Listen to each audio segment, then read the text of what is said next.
Já, velkomin að Rauðaborðinu á Samstöðinni, klukkan 8, nú verður það fréttir, hjá mér María Lilja og Björn Þorláks. Moskítóflugur eru komnar til Íslands 20. október 2025. Loksins, segir ykkur. Já, ég veit ekki alveg hvað mér að finnast þetta, en það fundist þrjár flugur, það ekki? Getum við fullert fyrir víst að þetta séu komin til að vera? Það segja skordýrafræðingar að það sé ólíklegt þú finnir 3 flugur í kjósinni og það séu það einu sem að komu.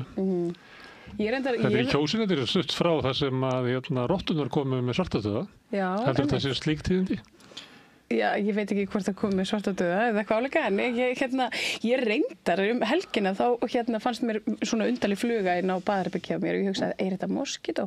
En svo róa ég sjálfa mig með því að moskító þrífast jú ekki á Íslandi og ég sagði mér, nei, andskotin, ég er bara búið þetta til. Það þrífist ekki í Íslandi, það er bara ekki komið í ennþá. Já, eitthvað staðar las ég að það eru moskítóflugur á Grænlandi, það eru í Noregi, það eru í Síberíu, það eru í Írlandi, það eru í Bretlandi, það eru alls þar í kringum okkur. Já, það hefur verið talað um að sé algjör tilviljun að þær hafi ekki komið hingað í rauninni miklu fyrr.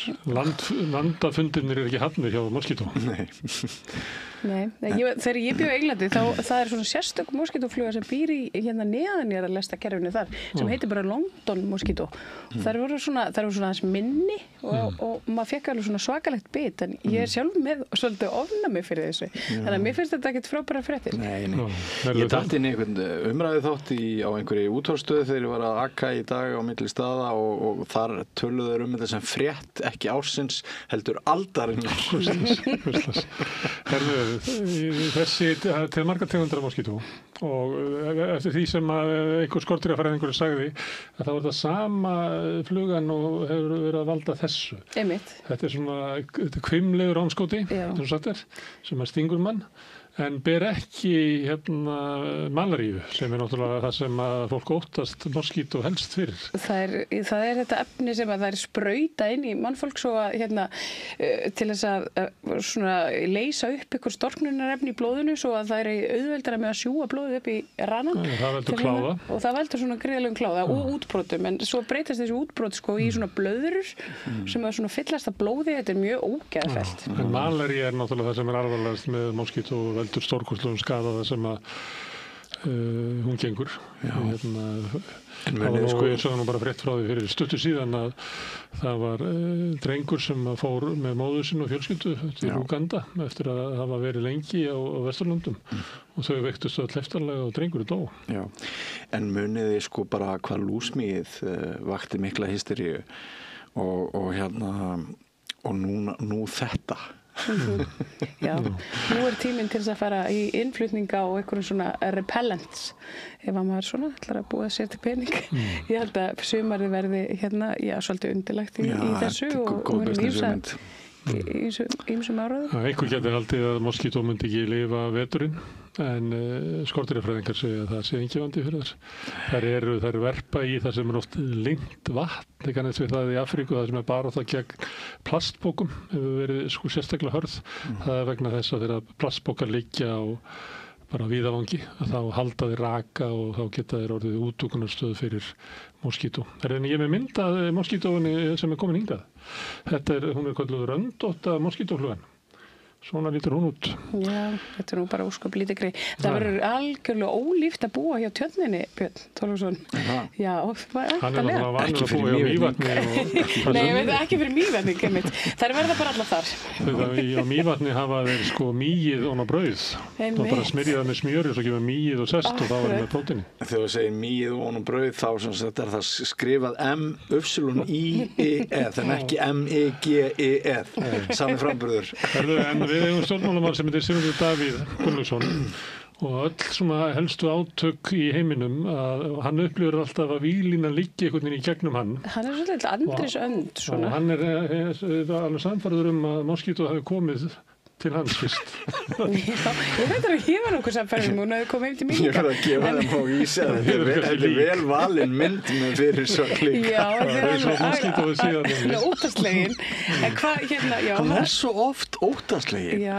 Sérstaklega innflytjendur eins og moskító. Hann er svo seinheppinn en Sigmundur Davíð. Er hann seinheppinn af hverju? Já, hann var fyrsta fórnulömb moskítoflugunar á Íslandi. Ótrúlega lukkulegur. Herðum, við skulum fara til Gaza, það er náttúrulega á að vera vopnalið sem er náttúrulega ekki, það er ég las það einhvers staðar að Netanyahu var að stæra sig á því að hafa varpað 158 tonnum af sprengjum eftir að vopnalið byrjaði. Það var bara í gær á Knessetinu, já, voru hann að máta að segja þessu. Þarna er líkpókar í vopnaliðinu, fjöldimanns drefnir.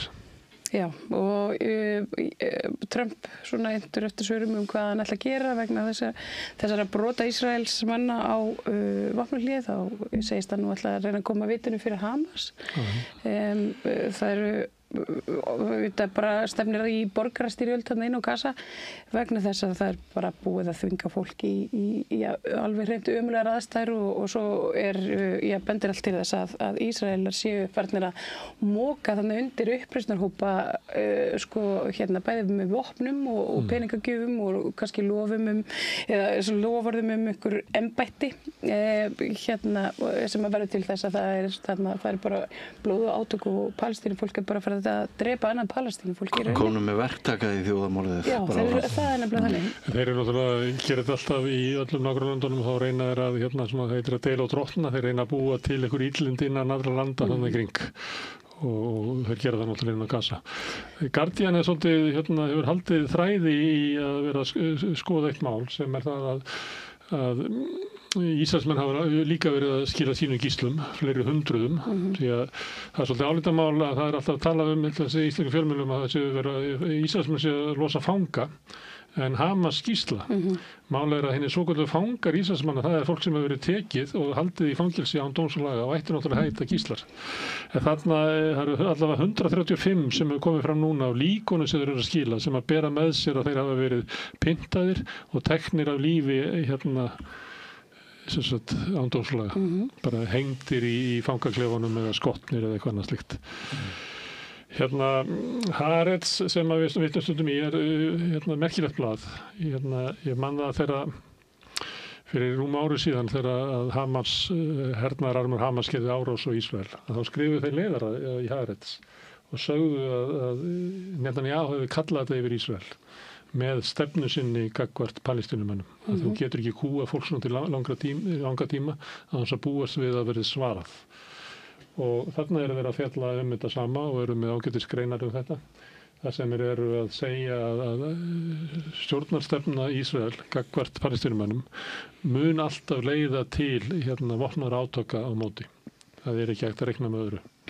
Og mér finnst það ótrúlega kjarkað. Ég velti því fyrir mér fyrir 2 árum þegar Haaretz skrifaði hennar leiðara að það var engin bandarískur fjölmiðl sem að dirðist að segja það 11. september 2001 að þetta væri afrakstur af stefnu Bandaríkjanna í Miðausturlöndum þar sem þeir hefðu herjað á fólk og brotið niður samfélag og fleira. Á endanum hlýti stríði sem að þeir dæla yfir menn og fólk í Miðausturlöndum að koma heim.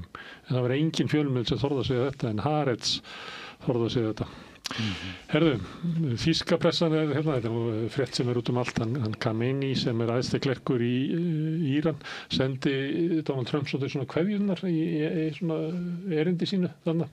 Hann var að segja það að því að Trump hefur verið að mikla sér að því hafa eyðilagt kjarnorku verkefni Írana með sprengjónum sem muni eftir að mikið látið með þetta og okkur sýndar endar þessar myndir að þeim að sprengja og skýringamyndir að það verið sniðuð að sprengju sem að færi eitthvað djúpt ofan í jörðina áður en sprengju og átt að sína yfirburði tækni bandaríska hersins. En hann segir ef þú heldur að þú hefur eytt kjarnorku áætlunin okkar, dream on, segir hann. En láttu þið bara dreyma það, svo er ekki. Herðu, það stemdi í annað stríð hérna í Keflavíkurflugvelli, flugumferðarstjórar sem eru kannski ekki vinsælasta stéttin á Íslandi. Nei. Þeir voru búin að fara í smáverkvall, þeir voru búin að skipuleggja svona skæruverkvall eins og held ég að sé kallað. Já. Og áttu að koma aftur verkvall í nótt og því var aflýst. Já, maður var svolítið heppinn fréttamaður Stöðvar 2 sem var bara, þetta nú úr MBL sem skrifa sannlega rétt á eftir. En hann var bara í beinni og var að spyrja það út í þessi verkvöld þegar það kemur bara aðan, nei, það verður ekkert, það er búið að leysa það verður ekkert verkvöld í nótt. En við veitum ekkert hvað það þýðir framhaldið. En þetta er bara það að sáttasemjari boðað til fundar. Og það er ekki meira á bakvið en það. Nei. En það er líklega hann boðar það til þess að tilur að vera einhvert vit í að kalla deiluðala saman. Já. Þannig það er jákvætt. Jú, það er jákvætt. En það er aðeins harðari tónn í mörgum á þessu stíi finnst mér heldur en stundum áður. Þannig að... Já, það var niður í þingi, það var fjármálaráðherra var spurður, við erum að frétta því. Það sem hann aftók ekki að ríkisstjórnin myndi stíga inn í deiluna og setja lög á fluguröstur. Það er nú ekki í fyrsta skipti sem það er gert. Ég er ekki talað um þetta hvert einasta skipti. Er þetta ekki svolítið snemmt, sko? Já, það er það sem vekur athygli. Kannski er ástæðan svo að það flugfélag sem eftir er íslenskt, Icelandair, það gengur mjög illa. Þetta eru viðskiptablaðinu. Gengi bréfanna hefur lækkað 40% í ár. Hvernig stendur á því að það er ekki hægt að reka flugfélög svona með tilliti til allra þeirra gesta sem komum til Íslands? Kannski verðið og hátt eða eitthvað. Herðu, en ég er með graf frá viðskiptablaðinu. Þetta er gengið, þetta er frá því útboðinu sem var þarna í kjölfar COVID, þar sem Icelandair fór á hausinn og fekk alls konar aðstoð og meðal annars studdi, þá var þetta stjórnvöld að eitt af skilyrðunum fyrir útboðinu var að það er gengið á kjör starfsfólksins. Þannig að þarna gengur stjórnvöld mjög langt fram. En ef þið sjáið þarna eru mjög haug frá augu, þá sjáum við að gengi núna er lægra heldur en á þessum svartasta tíma Icelandair. Þannig að það horfir ekki vel, ekki ef að mat þeirra sem eru að kaupa hlutafé segir eitthvað. Nei, COVID alkurl á ný bara. Í Bandaríkjunum það voru sagt að í 2600 bæjum og borgum hafi verið mótmæli til að mótmæla Trump. Já. Við viljum ekki kóng. Já, einmitt. Þetta er þetta ekki í New York, Þetta var mjög víða og kröfurnar voru þetta var að mótmæla Trump sem er að brjóta niður lýðræðið í Bandaríkjunum, sem er að taka til sín vald sem hann hefur ekki með þessum linnulausu tilskipunum. Það er náttúrulega aðrir forsetar hafa beitt tilskipunum en ekkert í líkingu við það sem hann er að gera. Hann er að beita hernum, hann er búin að skipta svolítið út í yfirstjórn hersins og er að tala um að nota hana sem sitt eigið verkfæri. Hann er að kúga háskólana til þess að kenna bara þá kursa sem hann er sáttur við. Hann er að kúga stóru fjölmiðlafyrirtækin, bæði fjárkúga þau, hann er fyrir mál við þau og þau borgunum pening. Það er alveg stórkostlegt. Svo las ég að hann var að reisa sér svona sigurboga. Er það? Já, hann er með hugmyndur það að setja sigurboga. Hann ætlar að reisa svona ballroom að kalla, ég veit ekki hvað myndi það heita, samkomusalur við Hvítahúsið sem að munu hafa verið hugmyndur eitthvað fyrir 150 árum en enginn láti verða að hann er að byggja það. Og þegar hann var eitthvað að ræða það, þá kom hann með litla mynd af svona sigurboga sem hann var að bæta við. Þau eru með, þau hefur komið þarna ekki, þau eru með Lincoln í stóru styttuna og á móti því er nálin. Hann vil setja Trump sigurbogan eitthvað starf nálægt. Svo sýnir hann okkur þess á milli að hann er bara 6 ára þegar hann lætur gervigreindina sínan í orustu þotu að kúka yfir mótmælendur. Það var alveg útrúlegt myndband. Ég var ekki alveg viss hvort þetta var einmitt fake news eða hvort hann hefði gert þetta. Hvort hann hefði raunverulega gert þetta. Þetta komið því ofan í flugmannsætið í svona. Þá var ég ekki að meina hvort hann hefði gert þetta raunverulega en bara hvort að maðurinn hafi sett þetta bara út í kosmosin eins og ekkert væri sjálfsæðara. Þetta er alveg ótrúlegt. Kúkabrandarar eru alltaf finnir. Já, þeir eru finnir. Ég veit ekki hvað þessi var finnir. Nei. Hann fer svolítið langt með kúkabrandarann. Herðu, en talandi hann, að Financial Times kom með frétt hérna helgina sem að var að lýsa sko gríðarlegum átökum sem voru á baku tjöldin af því að blaðamannafundurinn sem að Trump hélt með Zelensky í Hvítahúsinu, hann svona gekk allavega þokkarlega með það við fyrri en það fór allt í háaloft þegar blaðamenn voru farnir og þau görguðu hvor á annan og þarna hefur verið lýsingar á því og hann hafnar hérna því sem að Zelensky var að koma að fá Tomahawk flaugar sem að er þetta skjóta sem stjúft inn í Bandaríkin og þetta er svolítið skrítið með Trump að því hann tekur bara endalausar uppbeyjur. Eitt skipti þá segir hann að ég meina Zelensky þú ert að tapa á vígvöldinu, þú er bara að setja þig við það og ég meina eina valið sem þú hefur viltu halda áfram og fá meiri hörmungar yfir Úkraínu eða viltu semja núna og stoppa hörmungarnar og setja þig við að þú hefur tapað þessu. Það sagði hann hérna fram eftir ári.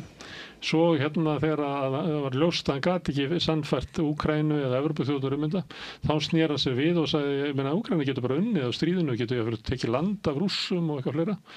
En síðan átti hann hérna 1,5 tíma símafund með Putin og þá skiptir hann aftur skoðun og er að reyna að þröngva einhver svona tilbúði þar sem að Rússar fái raunverulega það land sem hafa unnið og hann talar svolítið, ég meina þeir hafa unnið þetta land, sér hann og eitthvað fleira.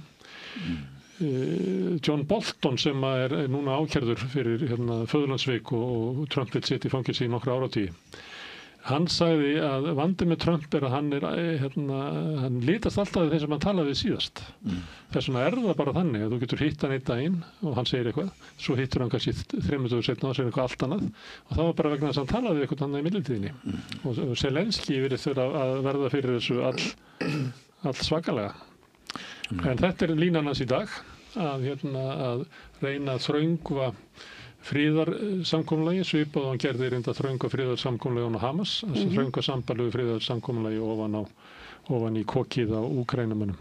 Eftir að koma í ljós hvað gerist með það, mikið læti í Evrópu, þar sem að menn er að fylgja sér í kringum hann.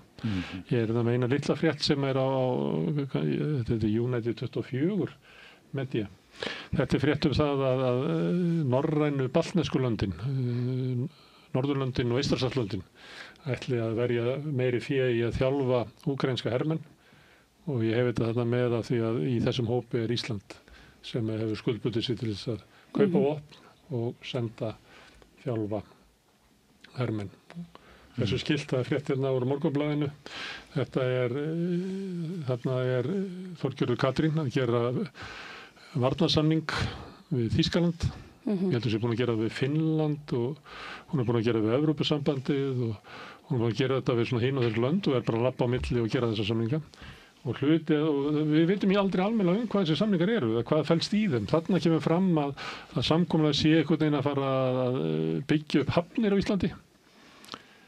Og maður velti fyrir sér, er ekki eðlilegt að það fari bara gennum þingið eða fjárveitingarnefnd eða samgöngu nefnd eða eitthvað slíkt. En þarna er verið að taka mjög stórar ákvarðanir í einhverjum svona hátíðlegum undirskriftum í nafni stuðnings við Úkraínu út af ógninni sem að steðjar að Evrópu.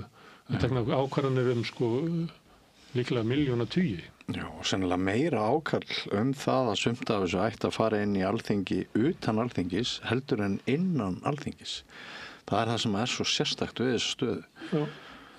Það minnir mann svolítið á Trump sem að ef þú skilgreinir landið sér í stríði þá eykst vald forsetans, þá getur hann tekið alls konar ákvarðanir.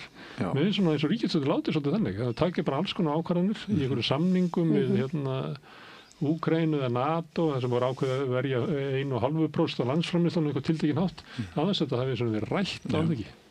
Þetta er skrítin stemning. Já, þetta er mjög skrítin stemning. Herðu, ég nefndi John Bolton. Hann sagði ráðlegging hans til íslenska stjórnvalda var það ekki vekja athygli Trump á ykkur. Og núna er Kólumbía komin í stórkostlegu vandamál. Það er verið að bandaríski herinn alltaf að drepa fólk á Karíbahafinu og meðal annars fólk frá Kólumbíu sem telja sig verið að smygla fíkniefnum og hann er búin að skilgreina það að bandaríski séu stríð við fíkniefna baróna. Og núna skilgreinir hann Gustavo Petro sem svona kingpin í fíkniefna hringjum sem að passa nú heldur ekki við þá sem að þekkja til í Kólumbíu. En ástæðan náttúrulega svo að hann fékk ræðu á Sameinuðu þjóðunum þar sem hann úthúðaði Trump og vakti mikla athygli og var drift út allan heim, sérstaklega svona suðurhvelijarðar, vesturlandabúar hafa minni á þessu. Og þarna þeir að velta fyrir sér, sko, á hverju Kólumbía komið í sigti á Trump og þá það að Petro vakti athygli á sér. Það þessi fíknirna áhersla og svo það að þeir ná ekki saman tollasamningana. Þannig allt í einu Kólumbía komið í sigtið og þeir byrja að hljóma eins og þeir að taka þá einhvern veginn í einhverja púlju með Venezuela sem að Bandaríkin eru eiginlega frá að undirbúa sig undir að herja á. Já. Og talandi það, þá var hún María Corina Machado sem fekk friðarverðlaun Nóbels daginn. Hún var á fundi í gegnum fjarfundabúnað í Barcelona og þar hún að segja að það sé mjög stutt í það að Venezuela verið frelsað og allir sem að hlustuðu tókuðu í að hún væri að vera að vísa til þess að Bandaríkjamenn myndu stuðla að því að fella stjórn valdaráni. Þannig að hún var eiginlega að segja að það gæti verið bara á næstu vikum. Þá myndi Trump láta til skarða skrifa. Við þurfum að fylgjast svolítið vel með því. Já. Herðu, það var könnun sem að margir fjölmiðlar birtu þetta frá RÚV, meirihluti landsmanna hlynntur Sundabraut. Já, ansi góður meirihluti það ekki? Já, við erum með graf sem að sýnir niðurstöður. 76% hlyntir og bara sára fáir, alltaf sé ekki svona 7-8% sem eru andvír. Það skipt eftir hvar þú býrð. Það svona andstæðan fyrir upp í 14% í Grafovogi. En þar eru hins vegar 69% hlindir. Já, ég held að ég talaði nú við fólk hérna úr Grafarvogi og Laugardalum, íbúasambtökunum við Rauðaborðið og ég talaði við þau eftir. Það sem þau svolítið útskýra þetta meðal annars, en það vil ég meina það að það eru náttúrulega fæstir eitthvað sérstaklega á móti Sundabrautinni sem slíkri. Það er bara þessi framkvæmd hvort hún eigi að vera brú eða göng. Það er svo áberandi gallin við þessa könnun. Það spurt eftir hlýrgæti Sundabraut og langlægt segja já. En svo eftir að spyrja, viltu fá göng, viltu fá lágbrú eða hábrú? Þetta kemur á stórskritin tíma.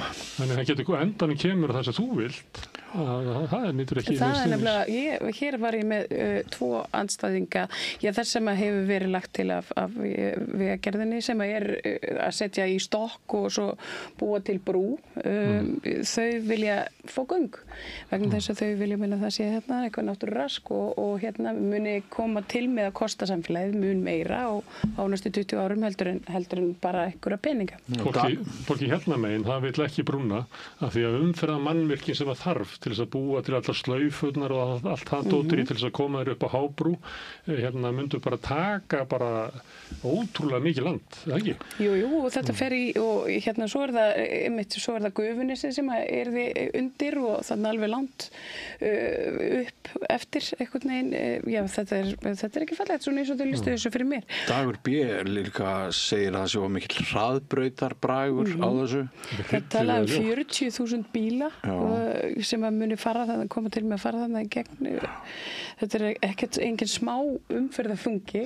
Með hringtorki einhvers staðar ofan á miðju sem svolítið fallegt af því að þetta losa kannski flesta við að fara í gegnum þessi 600 hringtork sem eru þannig í gegnum Mosfellsbæinn. Það er að setja eitt svona hringtork til minja það. Já, þetta er svona eins og geislabaugur yfir Mosfellsbænum.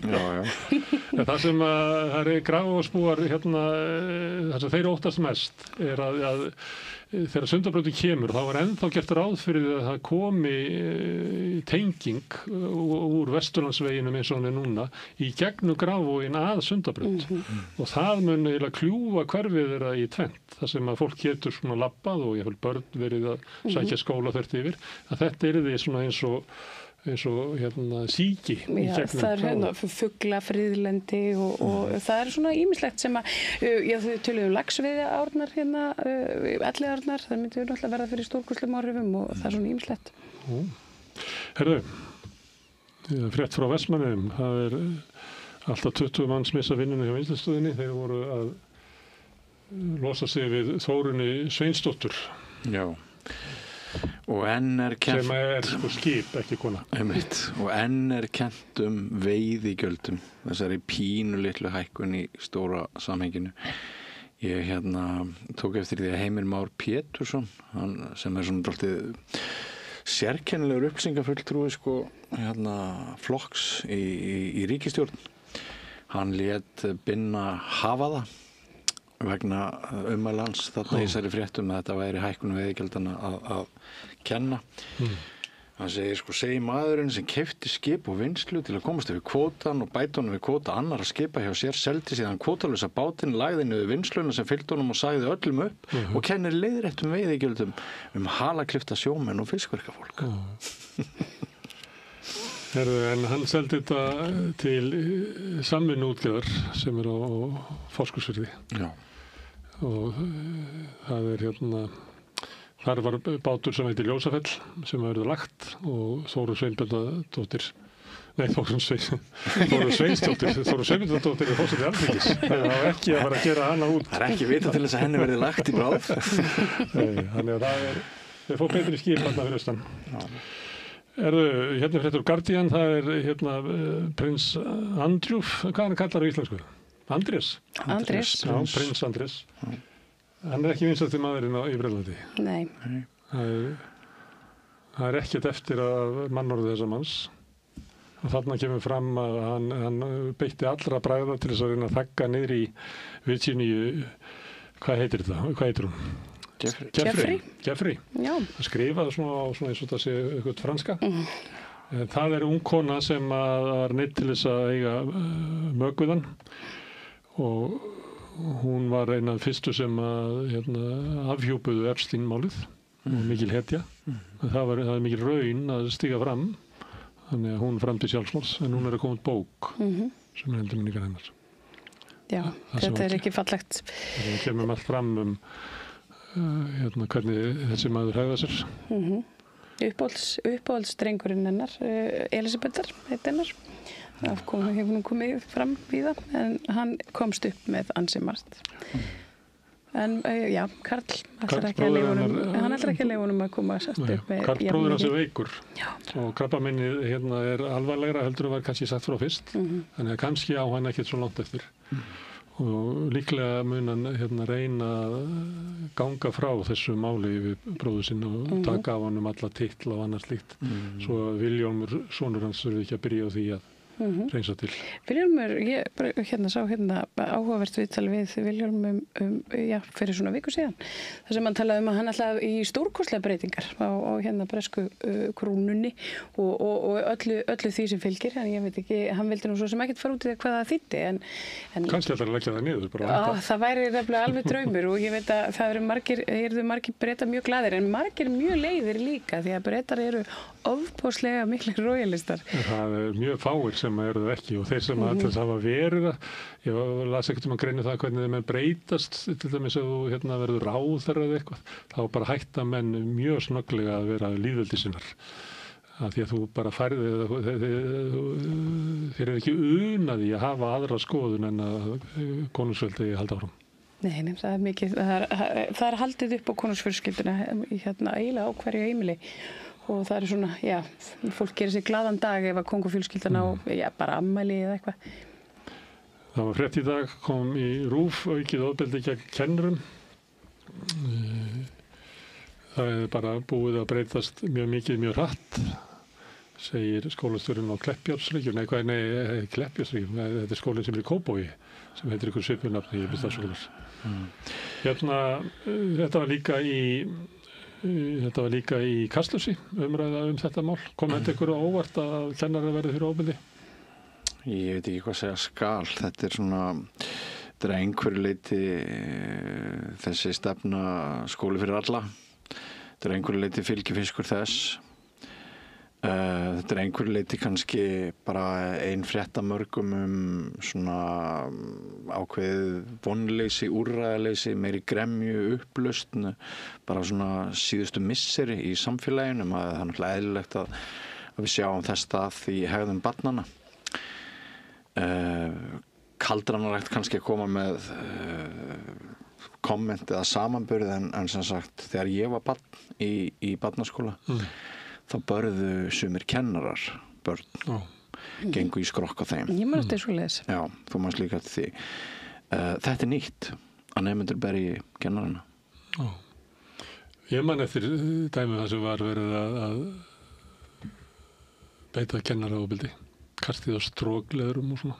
Ég man líka þegar ég var ungur og ég veit allir ég er svona kannski 13 ára, þá var maður að fara yfir í gagg og það var svona, ég var svona hétt kannski gagg og þar. Og þá horfði ég á eldri strákarinn sem var verið 15 ára, hýta hurða hún með kveikjara, þannig að það var orðin eldheitur, svo þegar kennarinn kom og þá brenda hann sig. Við vorum mjög andstyggileg við einn kennara í Hamraskóla. Já, ég hitt hann sem betur fyrir mörgum árum síðar eftir að ég útskrifaðist úr grunnskóla og mér tókst að biðja manninn afsökunar af því að við vorum virkilega andstyggileg, en hann sagði mér að hann hefði myndi verið lagður í einelti á kennarastofunni líka, þannig að þetta hafi verið mjög erfitt fyrir hann. En hann eftir því sem ég best veit, en þó að kenna. Þannig að hann ég er bara svona mikill hugsunarmaður. En sko, það sem ég held að sé vandamálið í þessu öllu er svona, að við erum einhvern veginn búin að búa til svona skólakerfi sem á ná utan alls konar, en við höfum einhvern veginn ekki breytt svona strúktúrnum. Það er bara ennþá bara einn kennari á x marga krakka. Við erum einhvern veginn búin að þó við séum búin að víkka út. Þannig að það er... Þú talað menntun og skólakerfi, þú kannski taka smá sirpu í það að ræða ofbeldi í skólum. Maður bæta einu við, það sem svona snertir mig mest núna í þessari ofbeldisumræðu er að því er haldið fram að óöryggi kennara, meðal annars út af þessum þáttum, sé það sem að valdi mestum búsifjum innan greinarinnar og valdi því að fólk hættir, bara kennarar hætta margir eftir nokkur ár. Og þetta held ég að sé mjög áhugavert og þetta kalla á sérstaka skoðun. Við dæmis tókum eftir því að þegar kennarar fengu stórfelldar kjarahækkanir, ekki alls fyrir löngu, það jók ekkert aðsókn kennara lærðara að grunnskólanum. Hér var skólastjóri Hagaskóla, hann sagði að það hefði ekki breytt neinu með starfsumhverfið og þegar kjarahækkun dugar ekki, þá verðum við að greina hvað er það í umhverfinu. Og ef það er þetta óöryggi, hluti af því að þú ert alltaf í einhverjum svona, þú upplifir það ekki í öruggum aðstæðum, hvorki innan skólastöðunar utan, þá náttúrulega þurfum við, þá miklu gáfulegra að ræða það heldur en endalaus aukaatriði oft. Já, við séum það í kjaradeilu kennara bæði í Bretlandi og í Bandaríkjunum. Þar er stór hluti af kröfunum með bætt starfsumhverfi, ekki bara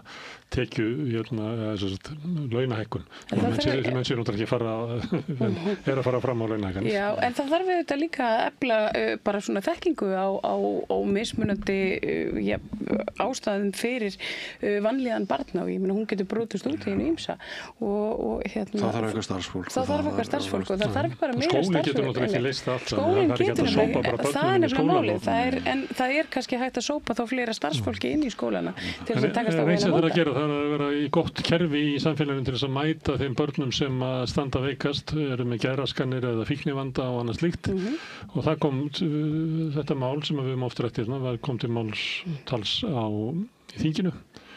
Þarna er hann Jón Símsen sem segir málið mjög einfalt, börn eru að deyja og helli sér yfir menntamálaráðherra. Já, þannig að nýja menntamálaráðherra sem hefur nú kannski Sjálfstæðisflokkur er búin að vera í ríkisstjórn síðan að Ingólfur Arnarson kom til landsins. Akkurat og það er eiginlega alveg furðulegt hvað hann fær að taka á móti svona miklu svívirðingum þessi barnamálaráðherra svona eftir, ég meina hann er bara, hvað er hann búin að vera lengi í embætti? Hálft ár? Mér finnst að Sjálfstæðisflokkur eigi að þegja í svona 5 ár eftir hann er búin að vera svona mikið. Já, ég sammála, ég væri alveg til í. Þú getur ekki alveg skipt yfir því að vera bara eins og pírati sem er aldrei verið í stjórn. Akkurat.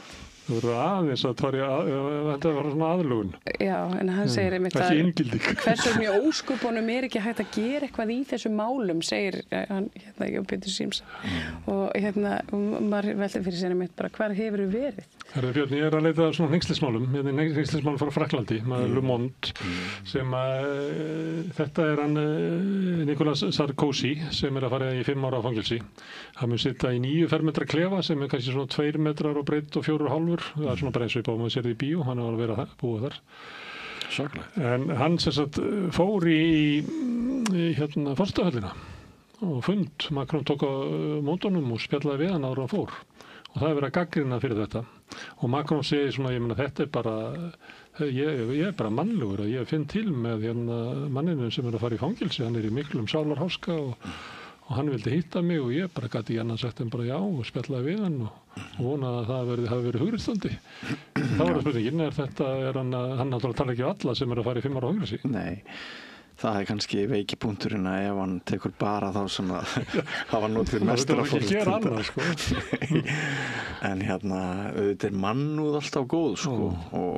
En eins og þú sjálf bendir á það væri þá betra en það væri ekki bara þeir sem eru Eða svona efstu lögum samfélagsins. Þetta er svona vinafélag betursettu sem við erum rausnarlegri á samúð til þeirra sem að gerði eitthvað af sér og stóðu hátt. Herðu, að þeir eru í Fraklandi þá var náttúrulega brotist inn á Louvre. Þeir tóku bara stiga, ristu upp á svalir á annarri hæð, fóru þar inn glugga, skáru það, þóttust þeir að gera við, það er alltaf verið að gera við Louvre, þannig að menn heldur að það eru bara einhverjir kallar að gera við, fóru inn og þurftu að hóta einum gæslumanni og löbbuðu svo út með alls konar dýrgripi. Ég er með myndir af sumum að þeirra, þetta hún heitir Eguine de Montito sem var kona Napoleons III sem kom. Þetta kóruna sem hún átti og þeir tók hana. Flott hjá þeim. Það er eitt sem ekki flott hjá þeim. Þeir mistu þessa. Nei. Þeir voru að fara út, þeir voru að fara á hjólinn og það lá hún bara á gangstéttinni þess að kom. En þeir náðu okkur meira. Og var bara eitthvað sem fann hann og skilaði henni, mér finnst það nú eiginlega bara alveg ótrúlegt. Það þú hlupum hana heim? Já, alltaf. Já, á haustum kannski. Herðu, en sama kona, hún Eugene, hún átti höfuðband. Þetta er kallað höfuðband, þetta er svo hárband sem við vorum með. Ég man ekki, ég held að þetta sé, svo margir gimsteinar í þessu, það er alveg eintritt og það er talað að þeir ætli að taka að því að verðmæti gimsteinana í þessu. Ég líka með eitt sem að María Lovísa af Austuríki sem var nú seinni kona Napoleons alvöru, Napoleons. Það er myndað því líka. Já. Þetta var hún með hálsinn og það er einn okkar í stíl. Það er talað að steinarnir í þessu séu svo mikils virði að öllu líkindum þá ætli þeir bara að brjóta þetta upp og selja það. Já, það finnst mér bara ágætt. Mér finnst það bara fínt. Ég vona að þeir hafi það bara gott í ellinni og gefi með sér. Ég skil ekki neitt. Ég held ég hafi 3 svar verið á Louvre og ég hef séð fólk handtekið fyrir að taka myndir, að ætla að reyna að taka myndir af Monu Lísu og eitthvað svoleiðis og það er ægileg öryggisgæsla þegar maður er þarna yfir miðjandag svo nennar ekki einu svona að hafa kveikt á eftirlitsmyndavélum. Þeir eru búin að loka safninu. Ég heldur þurfi bara að í veigamiklu atriðum að endurskoða sín öryggismál. Það er alltaf verið eitthvað bogið í Louvre alveg frá því að Belfígor draugurinn er því nú komildir að vita því. Þetta terror sem æskumans Belfígor og voru myndir draug á Louvre. Herðu, talandi að brjóta eitthvað upp í smá reyningar, gengi sínar hefur aldrei verið lægra. Þeir eru í miklu vandræðum. Tekjurnar af fjölmiðlunum, þær ekki þær sem áætlað var, hvorki auglýsingatekjur eða áskriftartekjur. Ég er með graf frá Viðskiptablaðinu sem sýnir þarna sjáu þið hrunið sem verður þegar þeir koma með þessa afkomu viðvörun núna. Það hefur aldrei verið lægra. Það er sett inn þarna nokkur dæmi, þarna er eina afkomu viðvörunin og þá hrynur þetta. Síðan kemur skel, það sem að Jón Ásgeir Jóhannesson sem að einu sinni átti þetta kemur inn og þá rýkur þetta aðeins upp og svo hrynur þetta aftur niður. Ég sagði og hef sagt að ég held að þessi engin leið til þess að skráð félag geti verið með þennan fjölmiðlarekstur inn í sér. Því að það er fyrir séð að hann mun ekki fara að skila neinum tekjum eða nægum tekjum sem eru nógu miklar til þess að þeir sem eru að kaupa hlutabréf á kaupallinni, þeir gera kröfur að reksturinn skili bara bunch of money og eigandunni fái bunch of money en fjölmiðlarnir mun ekki gefa þeim neitt bunch of money. Þannig að annarkot selja þeir frá sig fjölmiðlarna eða finna einhvern ríkan kall sem er nógu villis til að kaupa eða þá að þeir einhver fer og tekur þetta bara allt af markaði. Óðinn Jónsson, fyrrum fréttastjóri og lykilstjórnandi hjá Ríkisútvarpinu til áratuga, hann verður hér við Rauða borðið í kvöld og ræðir meðal annars þennan vanda. Hans skoðun, og þetta er alltaf svolítið, mann finnst það áhugavert, þegar gamli rúvarar tala eins og hann. Hans skoðun er orðin svo að út frá samkeppnisstöðu og öðru slíku þá þurfi Ríkisútvarpið að bara selja frá sér Rás 2, það sé engin tilgangur lengur með Rás 2, koma einhverjum böndum á auglýsingasölu og þótt við heyrum oft þau rök að þá fara þetta bara allt yfir á erlendu efnisveiturnar, þá það samt ekki þannig. Við vitum alveg að það verður til eitthvað og ég held við séum sko í ljósi þess að Ríkisútvarpið einhvern veginn ekki að nýta sér það yfirbyrða forskot sem það hefur fjárhagslega. Hann segir það, bara við mörg segjum það, við sjáum ekki þessi rosa gæði hjá RÚV með að þeir reyni fjölmiðli sem að stendur öruggum fótum að fyrst vandi blaðamennskunar og fjölmiðlun í rauninni bara eins léleg eins og hún þá þurfi róttækar uppstokkanir bæði fjárhagslegar, rekstrarlegar og vinnubræðarlegar. Það eitthvað að í öllum þessum miðlum, það eitthvað að á RÚV, sérstaklega á fréttadeildinni held ég. Það eitthvað að á Vísi, það náttúrulega erfitt að búa við þessu aðstæður sem eiginlega vomir yfir að það verði eitthvað áfall og svo náttúrulega lítur að vera mjög erfitt að vera á mokkanum sem að tapar milljónum dag og háð upp á einhverja kvotakalla komið og eru með þennan Davíð Oddsson yfir sér sem að heldur sína eigin litlu ritstjórn sem að gefur eitthvað svona rekur sína eigin pólitíkarn einhvern veginn og þetta hann innan blaðamenn sem bara reyna að vera alvöru blaðamenn en enginn af þessu stóru miðlum eða stóru ritstjórnum sem eru síðustu 3 ritstjórnum sem eftir eru. Enginn þeirra í stuði. Ég þekki að því ég fer yfir hérna fréttir dagsins og leita fréttum í þennan tíma og það eins og sé bara linnuleg skúrk á Íslandi vegna þess að það enginn að svona leita sjálfstætt að fréttum. Það kemur líka fram í þessu spjalli við Óðinn að á Skandinavíu þá eru mikil uppkaup minni fjölmiðla núna. Þeim að fækka mjög og við heyrum ofta að helsta von sínar sé stórútgerðin. sé baklandið. Það væri hryllingur. Já, það væri hryllingur. En það ekki, en ég meina, það ekki bara nú þegar einhvern veginn í pípunum ekki útgerðum komin að það orðin einhver hluthafi í gegnum skil eða einhvern Framkvæmdastjóri í LÍÚ þarna í stjórnir. En hugur minn einmitt hjá blaðamönnunum. Þetta eru sko mjög erfiðar aðstæður og þegar maður vinnur við svona erfiðar aðstæður þá ekki við því að búast að maður sé að töfra fram bestu fréttir ferilsins sko. Það bara þannig. Við skulum taka hérna nokkrar í einni beit. Það verið að draga úr framleiðslu og grundatóka. Það Elkem sem á þetta sem í eigu kínversk fyrirtæki sem aftur í eigu kínverska ríkisins og það heldur stjórnað kínverska kommunistaflokknum. Það verið að draga úr offramboði á kísilmálum í heiminum. Þetta rísa fyrirtæki sem framleiðir mikið af því og þeir ætla að draga úr starfsemi bæði í Noregi og eitthvað aðeins minna á Íslandi. Það forsvarsmenn þarna segja að verði ekki sagt við fólki en það var slökk á einum á opnunum í nokkra mánuði. 4. starfsmaðurinn hættir í Sjálfstæðisflokknum. Þar eru svona viðvarandi hreinsanir og Guðrún ætlar að ná einhverjum tökum á flokknum. Já. Kannski eftir að koma í ljós hvað hann ætlar að gera við hann svo. Það eins og hún líti á það sem helsta ógnennar sé innan flokksins. Já, það oft þannig. Það er Trump segir að óvirðið innan. Þetta semst fyrrum samstarfskona hennar í baráttunni sem hún að taka þannig. Sem var forseti Alþingisins. Eflinga með það dregur fram að Eflinga sé raunverulega með sérstöðu á íslensku vinnumarkaði.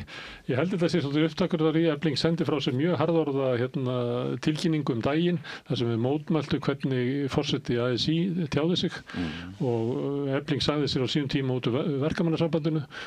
Það núna með sérstakar stöðin í ASÍ og mér finnst þess að sé í gangi svona upptaktur á því að Efling sé eftir löginni líka út úr ASÍ eða að ætla að ná þar einhverju sterkri stöðu. Framhald hér, Sigurjón Magnús, hann heldur út í miðjunni, hann var með mér hérna í gær í Sonum Egils, þar kom það til tals oftar en ekki að því að við erum að tala kvennaverkfall og bakslag í kvennabaráttunni. Að nú eru konur út allt. Konur eru forseti og forsætisráðherra og allir oddvitar ríkisstjórnar, allir oddvitar borgarstjórnar, biskup og háskólarektor og guðmaður hvað ekki. Af hverju bakslag þegar konur eru á öllum póstum? Já, það er þessu bendi mín. Ekki það ég, það er bara spurningu til áttu. Já, nei, það eru alls konar ástæður fyrir því. Það eru þetta bara, ég fælla vegna þess að þetta eru konur sem eru í hefðbundnum karlastörfum sem að kannski, ég veit ekki, og ganga erinda svona gamalla rótgróin að gilda. Er það Þannig að ekkert konurnar endilega verði að að huga körlum. já, er ekkert endilega að huga að hagsmunum þeirra sem að svona læra að standa. Það er nú yfirleitt þannig. Þetta er svona mál sem að þetta kannski að kanna verkfall á föstudaginn. Kannski Já. ræði þetta eitthvað framar. Talandi um konur í áhrifastöðum, hann átt að Lína Langsokkur. Hún er á sviði Þjóðleikhússins. En hún fekk á sig svolítið, eða ekki hún, ég held að Stefán Máni rithöfundur hafi ekkert verið að skammast út í Línu Langsokk út í Þjóðleikhúsið sem að er einhvern veginn að búin að selja Línu Langsokk einhverjum búin að breyta inn í penningasjúkan TikTok. Hvað, hvernig, Finnst ykkur þetta ekki tvindið? Jú, þetta er rosalegt, en nú veit ég ekki hvað hann er að vísa í. Við erum með mynd af Myndaði sem hann er að vísa í. Línu Langsokk er fráspyrnanir. Finnst þetta á langt gengið? Hreisti línu og sjálfstæði og svo bara sykur hérna. Já, ég veit ekki, svona fráspyrnar. Ég var að reynda það er ekki mikill sykur í þeim. Þetta er eiginlega bara svona ávaksta. Jú, það er ekkert varið í fráspyrna lengur. Sáu þið fyrir ykkur svona Bjarts í sumarhúsum Hakkabuffin? Já, okkur ekki. Það með seljið allt bara. Þú veist, er hann bara reiður út í markaðsvæðingu almennt eða er þetta bara Lína Langsokkur? Það er eitt áhugavert sem að segir. Hann er ekki viss um að Astrid Lindgren og hennar lið, hún er alltaf dáin, en sérst fyrirtækið sko, að þetta sé í lagi, það sé búið að það er svo viðkvæmt. Já, það er svo viðkvæmt hvernig við nota. Talandi hneyksli, hérna eru Extrablaðinu, þetta er líka fyrir því Björn, því að það er, kringum okkur alltaf að skrifa svona pólitísk hneyksli. Þetta er hún Lena Espersen sem eins og var formaður Íhaldsflokksins. Hún stóð fyrir því, menn hún var á þingi, að hækka eftirlaunaldurinn upp í 74 ári í Danmörku. En það vil svo til að hún sjálf fyrir á eftirlaun 60 ára og verður ævilangt á eftirlaunum. Er þetta hneyksli? Já, ég finnst að segja það. Ég vil ekki segja það að það sé ekki alveg víst að hún eigi náðugt ævikvöld. Nei. Herðu, en Danirnir eru skemmtilegir, þetta er úr pólitíkan, þetta er svo skemmtileg mynd. Þetta er sérst maður á eftirlaunum fyrir skólastjóri og hann er að skrifa þarna, sko þegar ég var ungur þá ætluðum við að breyta heiminum, við heldum að við getum bara snúið samfélaginu við að í framtíðinni við myndum stefna á auknu jafnrétti, við myndum stefna á auknu frið og eitthvað fleira og við töldum okkur vera að ná því. Nú er ég að fara af vinnumarkaði. Sá sem er 16 var það 71, hann er 70 í dag, þannig að þessi maður er kannski svona 72-73. Og hann segir bara, við erum að skila heiminum bara ömurlegum frá okkur. Já, þeir eyðilögðu allt. Hann er að reyna ráðgatan, hvernig gat 68 kynslóðin sem ætlaði að bjarga heiminum, hvernig fór hann að því eyðileggja hann? Já. Við ættum kannski að fá 68 kynslóðin að taka svona vitnalistur yfir henni. Já, það var nú svolítið gaman að vera með ungu kúnunnar okkar og 68 kynslóðin. Talandi að heimurinn fari versnandi, fermingafræðslan á Akureyri komin í hund og kött. Já. Það er áhugaverð færsla Ingþórs Arnar Valdimarssonar. Það er búið að breyta fermingafræðslum fyrir norðan og Akureyri með þeim hætti að nú kemur Siggadögg og veitir kynfræðslu og foreldrarnir eru með krökkunum á þessum samkvæmdum þannig að þau geta vitna til það hvað er verið að tala um. Og hann talar þarna að þetta gangi ekki, hann er búin að kippa dóttur sinni úr fermingafræðslunni. En þetta sjálfur eru áfram eða? Nei, en sko að það sé predikað mikilvægi sjálfsfróunar og vetrakvöldum, vera duglega að skoða hvert annað, druslustempla Maríu Mey og sleikur við Jesús og ég veit ekki hvað. Það er ekki fyrsta skipti sem þetta er meira hann ræður við. Maríu Mey? Já, ég ætla að vera Maríu Mey. Og kyrláta norrlenska samfélag, það er víst á nokkru í því núna. Vegna þessar reymsóknar. Jaha. Herðu, í Washington Post, það er nýtt hugtak sem að ég sá þar að það verið vinnumarkaður, það verið að herða vinnumarkaðinn, það komið hugtak, það er sérst að aukast vinna mjög mikið af því að launafólk stendur veikt og nú komið fyrirbyrðið að vinna 9-9-6. Veitir hvað það er? Nei. Ég er sem að taka þetta upp á samstöðinni. Það er að vinna frá 9 til 9, 6 dagar vikunar. 72 tíma unnvöldtöður. Býtu, það er engin breyting. Nei, það er engin breyting, við erum alltaf hérna. Takk fyrir fréttinnar, María og Björn. Framundan er rauðaborðið. Ég bendi ykkur á sem eru að horfa á YouTube eða á Facebook að þið verða að finna nýtt streymi en ef þú ert að horfa á í sjónvarpi eða útvarpi þá er rauðaborðið bara rétt handa við orðið.